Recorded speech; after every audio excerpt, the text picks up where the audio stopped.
जर तुम्ही IT किंवा कॉर्पोरेट सेक्टरमध्ये आहात आणि तुम्हाला वाटतंय की तुम्ही एकाच जागेवर एकच काम सलग 5 किंवा 10 वर्ष करताय, म्हणजे तुम्ही खूप मोठे एक्सपर्ट झालात, तर थांबा. कारण शेवटी तुमचा हा अनुभव झिरो एक्सपिरियन्स म्हणून कॅल्क्युलेट होणार आहे. येस, हे खरं आहे.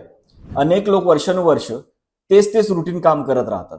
नवीन टेक्नॉलॉजी शिकत नाहीत, स्वतःला एक्सप्लोर करत नाहीत. तुम्ही त्या ठराविक कामात एक्सपर्ट नक्की बनता, पण मार्केट बदलतं तेव्हा तुमची ग्रोथ पूर्णपणे थांबते.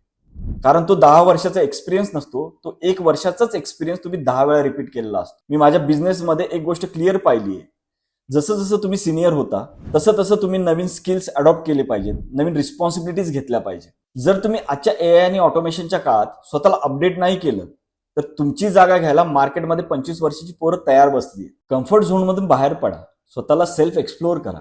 एक्सपिरियन्स म्हणजे फक्त एकाच जागेवर काढलेली वर्ष नसतात. तुम्ही वेळेसोबत स्वतःमध्ये काय व्हॅल्यू ॲडिशन्स केलंय हे महत्वाचं असतं. मित्रांनो, स्वतःला प्रामाणिकपणे विचारा, तुम्ही खरोखरच ग्रो होताय की फक्त दिवस ढकलताय.